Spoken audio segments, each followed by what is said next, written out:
Bismillahirrahmanirrahim. Assalamualaikum warahmatullahi wabarakatuh. Selamat malam, selamat pagi, dan selamat siang buat teman-teman semua yang sedang mendengarkan saya kali ini.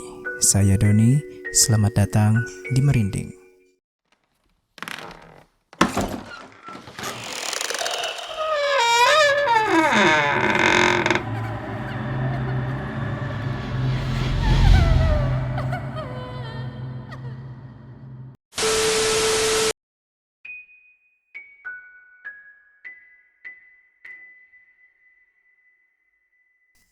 Seperti biasa, kita akan berdoa terlebih dahulu sebelum kita mendengarkan kisah kali ini, dan kita meminta perlindungan Allah Subhanahu wa Ta'ala dari gangguan makhluk yang kasat mata maupun yang tak kasat mata. Berdoa dimulai.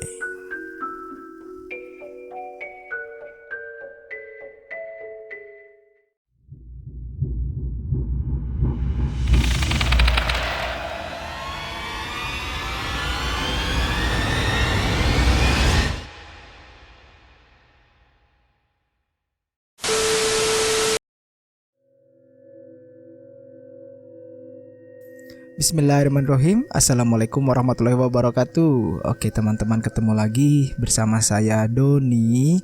Dan kali ini saya kedapatan satu lagi narasumber, yang mana sebenarnya narasumber ini sudah pernah membagikan kisahnya yang cerita tentang hantu satpam di salah satu kampus negeri Yogyakarta. Nah, buat kalian yang belum dengar juga cerita ini, silakan klik link yang ada di atas. Oke, nah jadi narasumber kali ini yang kalian sudah tahu ya, yang kalian kemarin sudah mendengarkan ceritanya, yaitu saya kedatangan Dimas ya, Dimas. Nah, untuk hari ini Dimas akan menceritakan satu lagi kisah yang katanya sih cukup seram, dan kebetulan saya juga belum dengar ceritanya. Jadi yang sekilas, jadi ceritanya itu ketika dia ngekos di salah satu perumahan di daerah Talaga Majalengka. Nah, kita langsung saja tanya-tanya, kita langsung saja dengar kisahnya dari Dimas sendiri. Ya, tapi sebelumnya mungkin kita kenalan dulu ya sama Dimas ya. Barangkali ada yang mau tahu, ada yang mau kenal Dimas ini siapa. Oh, dia juga punya usaha nih, bisa nih nanti sekalian, barangkali kalian butuh sesuatu ya, nanti dia ada usaha yang cukup bagus lah usahanya. Oke. Selamat selamat sore Bapak Dimas. Selamat sore. Ini sore Pak. Iya, ini sore soalnya. Jam 4. Ya, halo, assalamualaikum warahmatullahi wabarakatuh. Saya Dimas. Saya salah satu temennya Doni. Temennya bukan sih.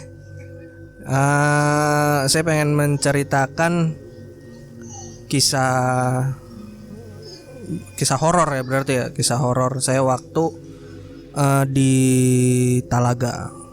Jadi itu kalau nggak salah tahun 2017. Tepatnya bulan apa saya lupa gitu. Nah, cuma waktu itu saya kerja masih di salah satu perusahaan rokok ternama di Indonesia lah. Waktu itu saya ditugaskan di Talaga. Jadi penempatannya itu di Talaga waktu itu. Majalengka. Talaga itu kan memang bisa dibilang ujungnya Majalengka lah, perbatasan ke Sumedang, perbatasan ke Ciamis, perbatasan ke Kuningan, kan itu semuanya perbatasan kan. Nah, waktu itu saya dapat, kalau ini sih apa ya, dana untuk kos dari perusahaan gitu. Saya dapat dana kos dari perusahaan itu sekitar kurang lebih ya hampir 1 juta lah, hampir 1 juta buat dana kosnya aja gitu tuh. Nah, akhirnya kan karena memang kalau di Talaga kosan tuh kan memang murah-murah gitu. Nah, terus akhirnya saya nyari searching kosan di Talaga. Waktu itu saya dapat di daerah apa ya namanya, saya lupa lah namanya sih, cuma yang jelas sih deket sama pasar Talaganya gitu. Nah, akhirnya saya memutuskan untuk kos di situ itu karena tempatnya itu bersih, terus rapih ya, nggak kumuh lah gitu. Nah, karena saya kan nyari yang memang nyaman juga gitu kan, buat apa sih, buat ditempatin gitu, karena kan memang untuk jangka panjang ya. Nah, akhirnya saya mutusin di situ. Nah, memang dana kosnya itu agak sedikit jauh lebih mahal ketimbang kosan pada umumnya di Talaga. Nah, waktu itu kos di Talaga itu di tempat saya itu apa ya, bisa dibilang yang paling mahal. Kos untuk saya waktu itu 750 ribuan satu bulan, dan itu untuk di Talaga itu udah cukup mahal ya, maksudnya dibandingkan dengan kosan lain yang ada di Talaga itu range-nya paling tinggi gitu. Nah, akhirnya saya mutusin, tapi memang waktu itu sih saya nggak ngerasain ada hal-hal yang aneh gitu. Cuma saya mikirnya mungkin ini kosan baru, karena memang kosannya masih apa ya, masih sepi, masih apa ya, masih belum rame lah. Terus kelihatan juga dari kecium apa namanya, cat yang baru gitu, cat yang baru, terus lantainya juga masih kelihatan apa ya, ibaratnya rapih, terus tapi masih ada sisa-sisa semen yang kayak gitulah. Jadi memang kosan baru banget gitu. Nah, udah akhirnya saya mutusin di situ. Jadi yang ngekos di situ itu sebetulnya ada 3 orang. Dari total kurang lebih 20 kamar, cuman 3. Karena mahal mungkin, iya karena mahal. Jadi yang pertama itu saya waktu datang ke kosan itu untuk oke deh, saya mau ngekos di sini gitu. Itu ada yang baru keluar itu dari Kebidanan, baru banget keluar Kebidanan. Ya isinya cewek semua. Jadi memang kosannya kosan campur gitu, ada buat cowok ada buat cewek juga gitu. Cuma yang buat cowok di atas, yang buat cewek di bawah gitu. Nah, akhirnya saya mutusin ke situ, dan akhirnya yang tadinya ada yang Kebidanan itu kan akhirnya jadi cuma bertiga, saya, polisi, salah satunya tuh polisi yang ngekos di situ, polisi, terus satunya lagi tuh karyawan ini apa, HP, SPG HP, cewek, SPG HP. Nah, akhirnya saya udah deh, nggak apa-apa dah, ada temannya kan berarti gitu. Nah, saya kebetulan sebelahan sama kamarnya si polisi. Nah, kebetulan setelah saya dealing dengan ibu kosnya itu, akhirnya saya mutusin untuk makan di warung yang dekat kosannya hari pertama. Akhirnya diajak ngobrol sama ibu warungnya, orang baru ya? Iya betul bu, saya ngekos di yang sebelah. Oh, kosan yang warna putih semua ya? Memang kosannya itu warna putih semua. Nah, akhirnya ngobrol lah, dari situ ada obrolan. Berapa ngekos di situ? Si tukang warungnya, si ibu warungnya. Berapa Nah, akhirnya saya jawab 750.000 bu. Waduh, lumayan ya, mahal. Soalnya di tempat lain itu kosan di Talaga itu paling mahal itu 300, dia bilang. Oh, ya kalau saya sih akhirnya mikirnya kan udahlah nggak apa-apa, maksudnya kamar mandi di dalam asal nggak tidurnya di luar gitu kan. Yang penting kan kamar mandi di dalam, tidurnya di dalam juga gitu, tapi bukan di dalam kamar mandi gitu kan. Nah, akhirnya saya mikir ya udahlah nggak apa-apa, yang penting nyaman, terus ada fasilitas. Jadi ternyata dengan harga 700.000 itu baju kita dicuciin, Don. Baju kita dicuciin, betul, udah termasuk laundry, tapi tidak termasuk makan. Makan sih tetap beli sendiri gitu. Jadi fasilitasnya itu hanya sebatas laundry bajunya aja gitu. Nah akhirnya obrolan pun berlanjut kan. Jadi ngekos di situ. Si ibu-ibunya warung ini kan nanya kan, iya bu. Jadi ceritanya saya setiap buka puasa dan sahur waktu itu di sana, saya selalu minta nasi sama ibu warung itu gitu.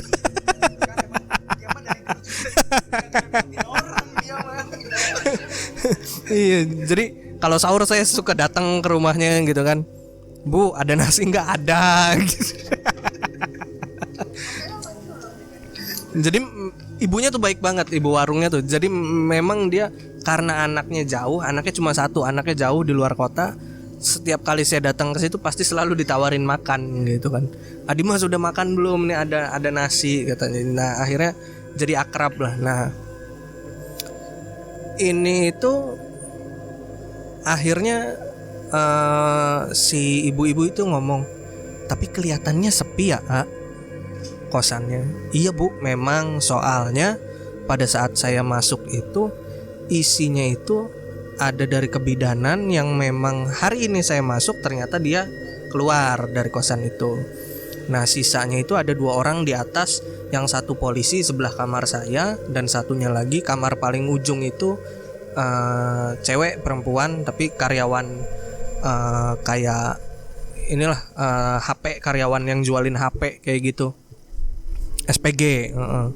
Nah akhirnya si bapaknya keluar, si bapak yang punya warung ini.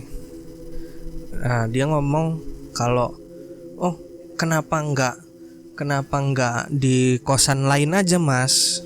Kenapa gitu pak? Ya di situ kan baru mahal juga, kenapa enggak di tempat lain aja? Saya padahal bisa bantu. Enggak lah pak, kelihatannya lebih nyaman di sini gitu. Nah akhirnya si bapak ini buka obrolan, bukan buka obrolan, akhirnya buka omongan bahwa itu bekas lahan kosong. Terus ya akhirnya saya juga kan nggak mikir yang aneh-aneh yang harus nanti ada ada hal yang macem-macem gitu kan. Nah udah akhirnya malam juga kan, akhirnya datang ya. Malam pun tiba gitu. Malam tiba. Jadi ternyata hari pertama itu saya tidur di kosan sendirian. Gak ada satu orang kosan pun yang datang waktu itu pulang. Jadi Pak polisi ini ternyata baru datang besok paginya karena dia dinas malam. Dilanjut dinas malam. Jadi pada saat saya datang dia tuh berangkat untuk dinas malam gitu. Nah terus si yang satunya SPG, yang karyawan SPG HP ini, dia ternyata pulang ke Majalengkanya. Akhirnya saya sendirian di kosan. Hari pertama saya udah ngerasain hal aneh itu, tembok digaruk. Awalnya tembok digaruk. Jadi kayak ada suara garukan cakaran, krok, tapi dari belakang. Akhirnya karena hari pertama saya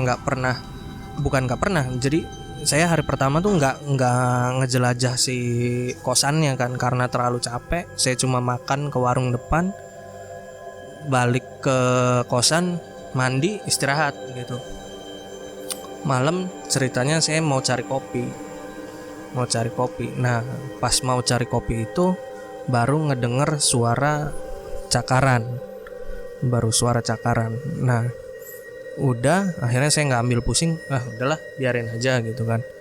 Turun beli kopi, naik lagi ke atas, masih mainan HP, masih WA-an sama istri gitu kan.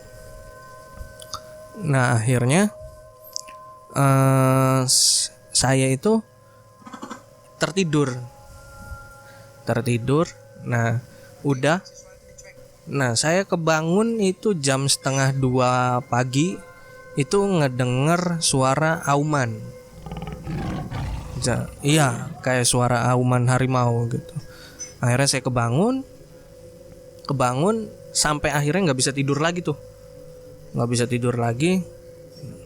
Jam setengah dua tuh nggak bisa tidur lagi. Waktu itu saya nyoba buat mainan HP ini tuh segala macam buat ya ngilangin rasa bosen gitu kan, karena nggak bisa tidur lagi. Akhirnya pagi juga datang. Nah pas pagi itu akhirnya saya nengok ke belakang, ngelihat ternyata di belakang kamar saya itu persis sumur dan pohon sukun. Pas belakang kamar banget.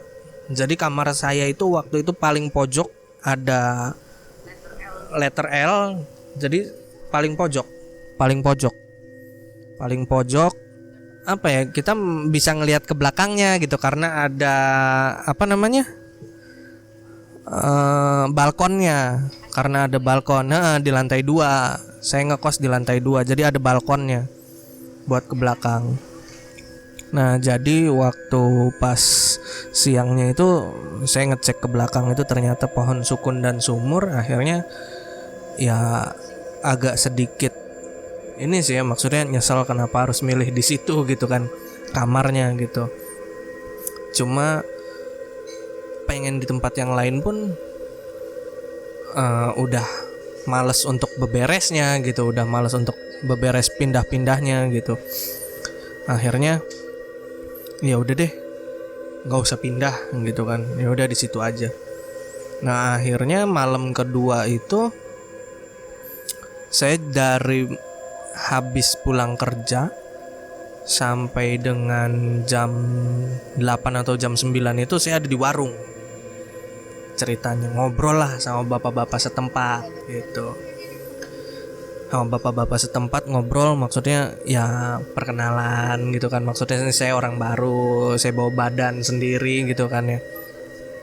Nah terus akhirnya ngobrol-ngobrol sama bapak-bapak setempat. Akhirnya ada yang nyeletuk lah cerita tentang latar belakang bangunan kosan yang saya tempatin gitu. Mas nginep apa? Ngekos di kosan yang baru itu ya? Iya pak. Oh gimana? Enak ngekos di situ gitu kan? Ya sejauh ini sih enak sih pak, nyaman, bersih gitu kan. Nah akhirnya nggak serem apa ngekos di situ katanya. Emang kenapa pak?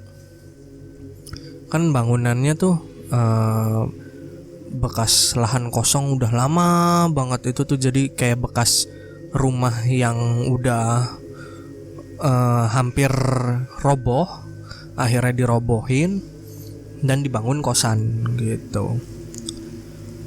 Sejauh ini sih saya belum ada aneh-aneh yang kayak gimana sih pak, kata saya tuh, karena baru ngalamin yang ada garukan sama suara auman itu aja gitu.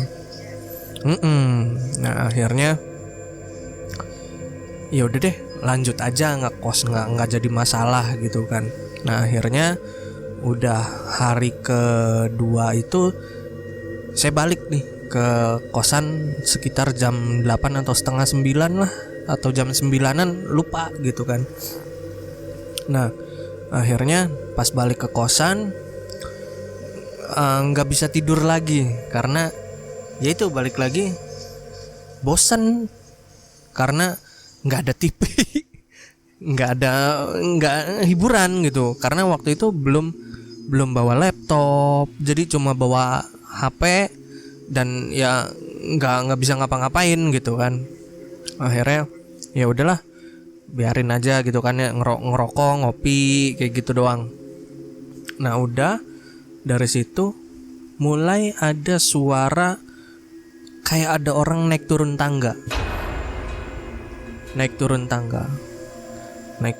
gitu.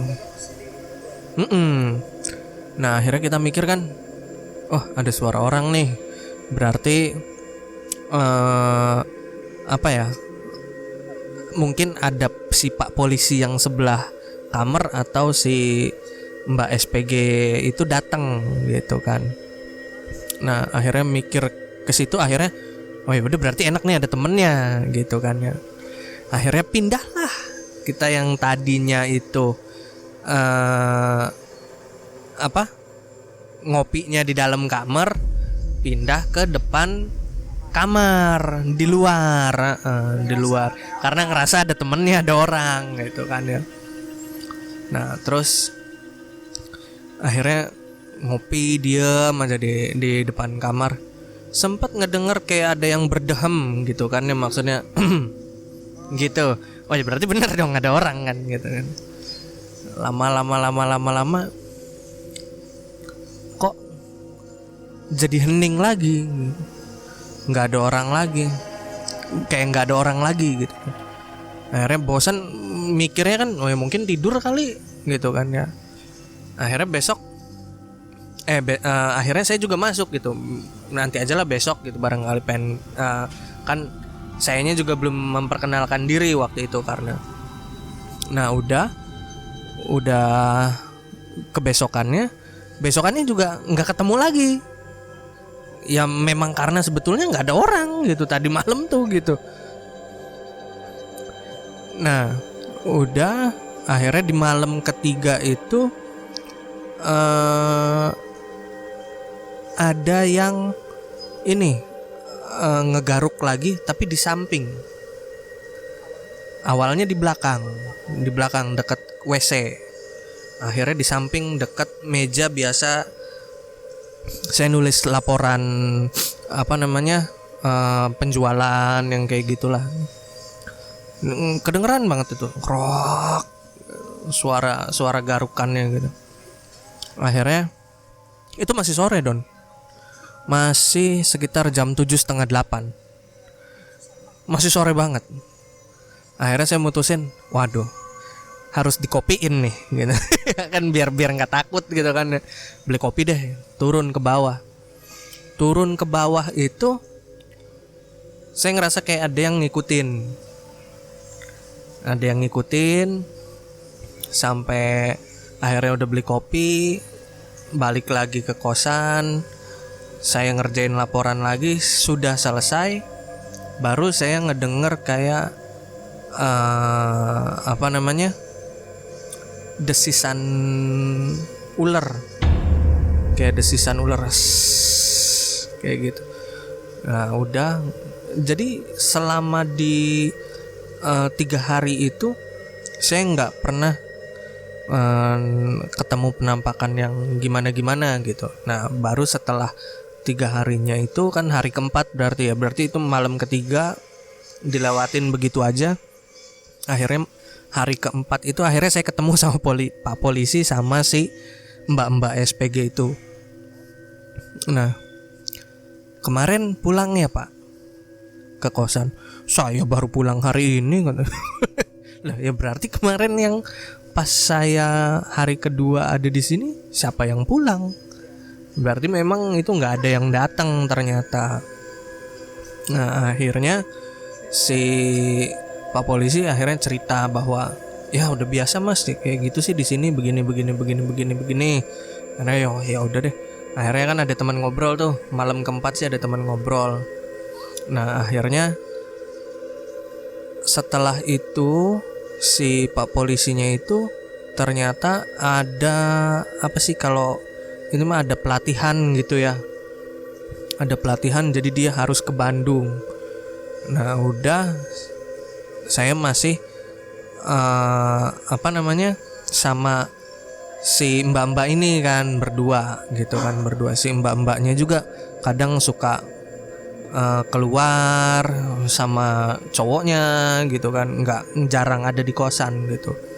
Nah akhirnya saya memutuskan untuk bawa teman saya karena saya mulai agak kurang nyaman sendirian gitu. Nah teman saya Tio ini saya bawa ke Talaga untuk nemenin saya karena waktu itu dia juga masih belum ada kegiatan, jadi akhirnya udah deh nemenin saya aja di sini gitu kan. Akhirnya dia mau, nemenin. Ya banyak kejadiannya itu ya setelah akhirnya bareng sama si Tio ini gitu. Dari mulai yang saya ngedenger apa sih, ada suara kerincingan kayak lonceng kuda atau mungkin loncengnya kucing, itu muter-muter setiap malam. Itu pasti ada, suaranya pasti ada. Dan suara orang nyalain kompor. Jadi waktu apinya nyala apinya nyala, ada apinya nyala. Bahkan pada saat saya lagi tidur aja tuh, si Tio ini teman saya sampai ngebangunin, bangun kenapa yo? Kayaknya ada orang di dapur. Lah kan yang di kosan cuma kita berdua aja, nggak ada orang. Mungkin yang jaga kali, kata saya kan. Enggak, ini sih bukan orang, kata Tio-nya. Loh kok bukan orang, maksudnya gimana? Maling tah? Enggak, bukan. Akhirnya saya sama Tio ke dapur gitu dan ngelihat kompor tuh nyala, betul nyala. Jadi ada yang nyalain gitu. Tapi ya memang nggak lagi masak apa-apa. Kalau orang kan memang dia nyalain kompor, siapa tahu si ibu kos atau yang jaga kosnya memang mau masak air atau apa, kan ada di atasnya pasti ada yang masak gitu kan. Ini nggak ada, jadi kompor aja nyala gitu. Akhirnya saya matiin, balik lagi ke kamar. Nggak berapa lama dinyalain lagi, bunyi kedengeran cetrak. Bunyi kompor gas dinyalainnya tuh kedengeran gitu. Masa dinyalain lagi sih? Berarti bener dong ada orang. Saya langsung keluar lagi setelah kedengeran bunyi, nggak ada orang sama sekali dan kompornya betul nyala lagi. Dan ya dan Tio pun memang ngedengar gitu. Tio pun ngerasa diganggu gitu. Nah setelah dari situ, Tio itu pernah saya tinggal untuk direct selling waktu itu. Jadi Tio di kosan, saya direct selling sama teman-teman sales lainnya itu untuk memasarkan produk kita gitu kan. Nah akhirnya si Tio ini akhirnya ujung-ujungnya nyamperin saya karena dia katanya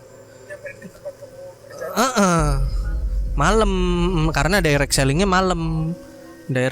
tuh malam gitu. Karena kalau untuk siang kan sales sama promotor itu kan punya kewajiban masing-masing gitu. Kayak promotor ngikutin sales, masangin banner apa segala macam.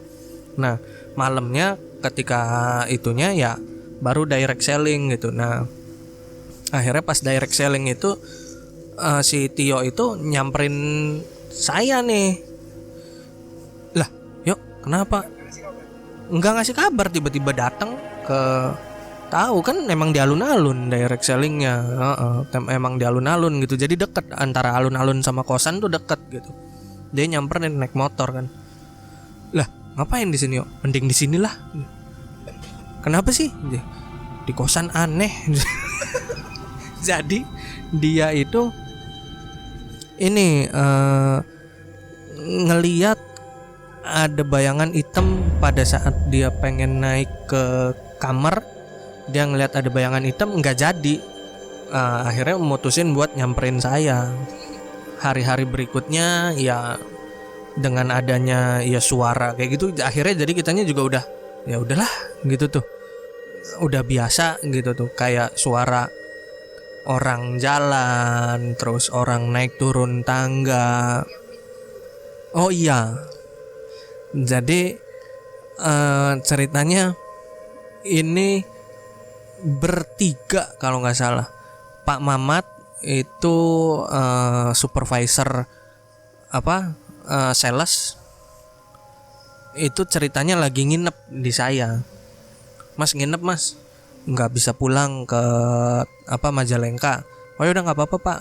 Jadi akhirnya kita bertiga nih, Tio, saya sama Pak Mamat waktu itu. Ceritanya mati lampu.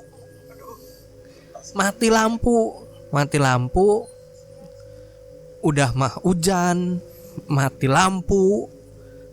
Di kosan tuh cuma bertiga, segede itu di kosan cuma orangnya cuma ada 3 orang gitu tuh. Nah, beruntungnya itu ada gitar. Beruntungnya itu ada gitar. Nah, itu gitarnya siapa? Si Tio yang minjem. Itu nggak tahu lah gitu. Gitarnya siapa sih? Nah, akhirnya main gitar ini itu segala macam. Mati lampu tuh jadi nggak begitu bete lah. Nah, akhirnya makin malam nih. Makin malam. Nah, udah makin malam si Tio masuk.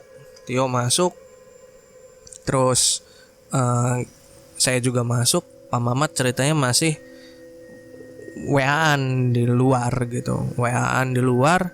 Nah, akhirnya masuk juga gara-gara dia juga ngelihat sesuatu nih.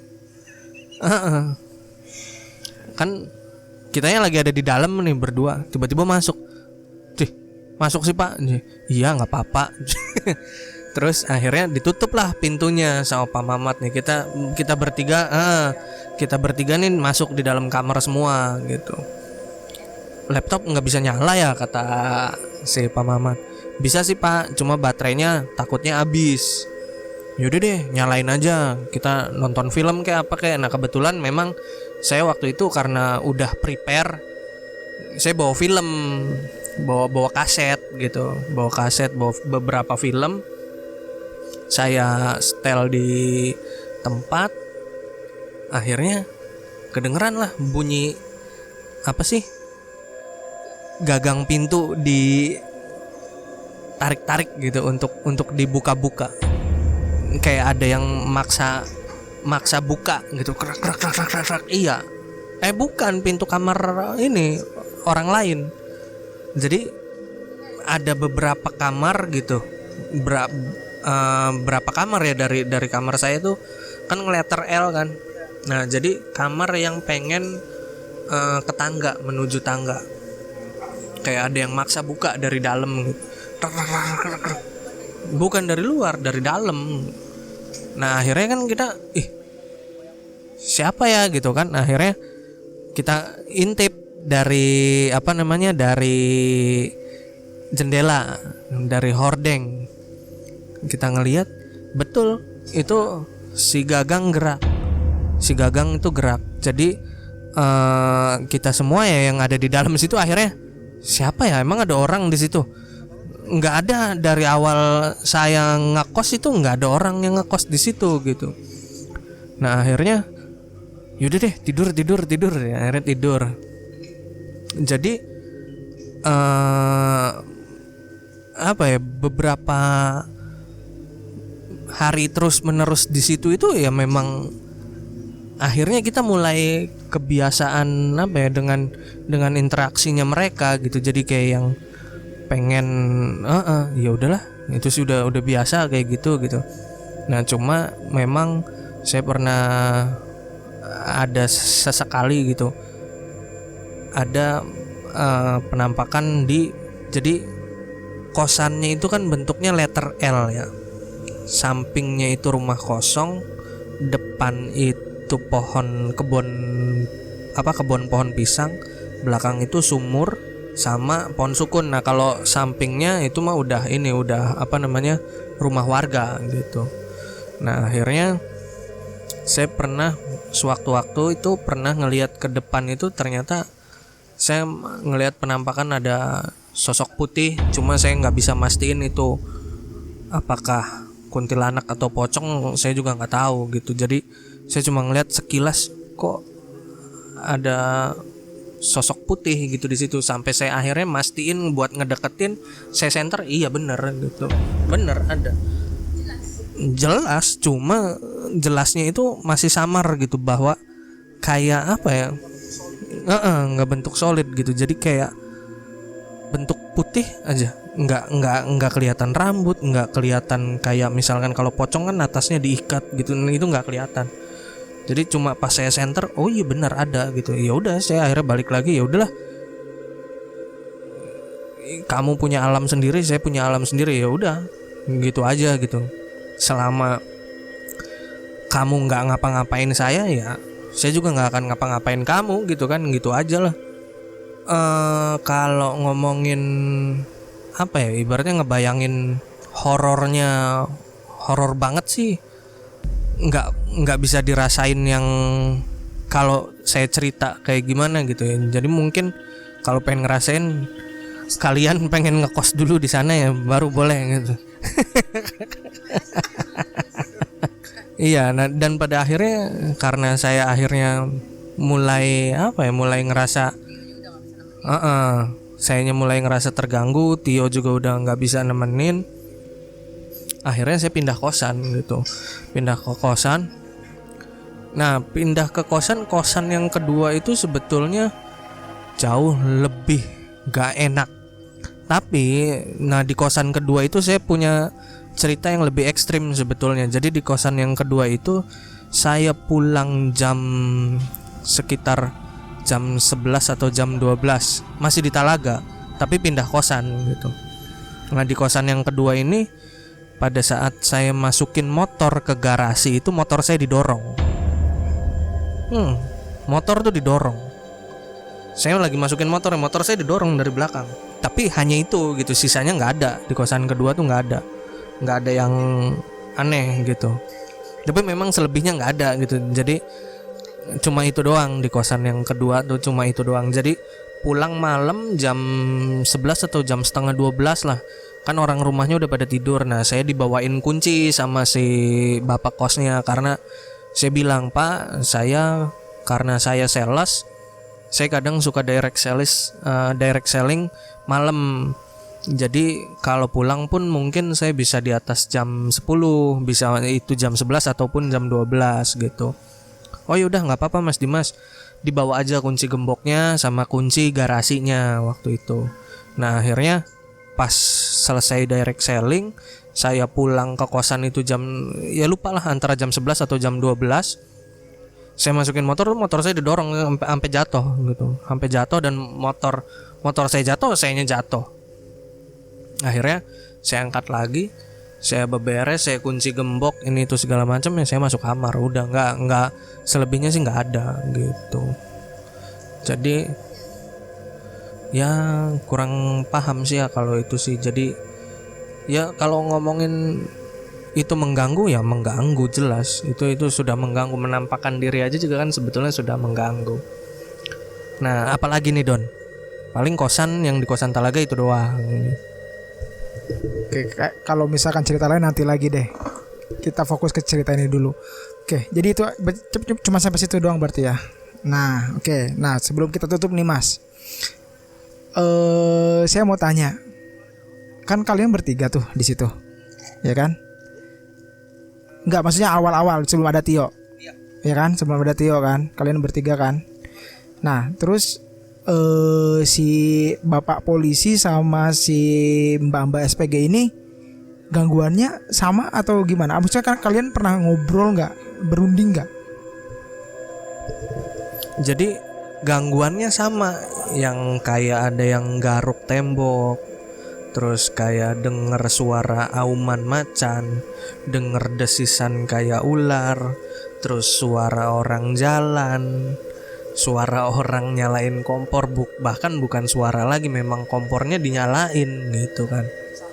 Sama persis, semuanya gangguannya seperti itu. Dan ternyata mereka pun ya kenapa jarang ada di kosan ya karena takut gitu. Jadi nggak yang memang di kosan itu tuh ditempatin untuk sebagai tempat tinggalnya mereka gitu tuh. Jadi mereka ada di kosan kalau pas lagi ada temennya. Tapi kalau untuk yang polisi sih memang kadang mungkin dia lebih paling berani ya di antara saya sama si karyawan yang SPG itu. Jadi dia sih pernah sewaktu-waktu itu di kosan itu sendirian, dan ya malah ditongkrongin. Jadi ada suaranya ya dia tungguin sok mana gitu, nongol lah gitu, ditantangin sama si polisinya gitu, nggak nongol karena mungkin saking jengkelnya kali. Jadi setiap hari digangguin, ya udahlah saya tongkrongin deh, sok kamu mau keluar gitu tuh. Nah selebihnya sih untuk yang lainnya sih nggak ada gitu. Pas kamu pergi nih selama 6 bulan, ya kan? Akhirnya kamu keluar, karena pas keluar itu si bapak polisi sama si mbak SPG itu masih ada atau enggak? Jadi yang keluar pertama itu bapak polisi dulu. Iya, polisinya duluan keluar. Jadi dia dipindah tugasin kan.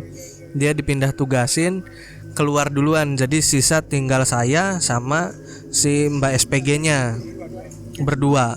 Nah, akhirnya si Mbak SPG-nya pindah, baru terakhir saya. Berarti kamu sempet di kos itu sendirian, bener-bener sendirian, gak ada orang berdua sama Tio berarti? Enggak sendirian. Tio udah nggak bareng sama saya sendirian.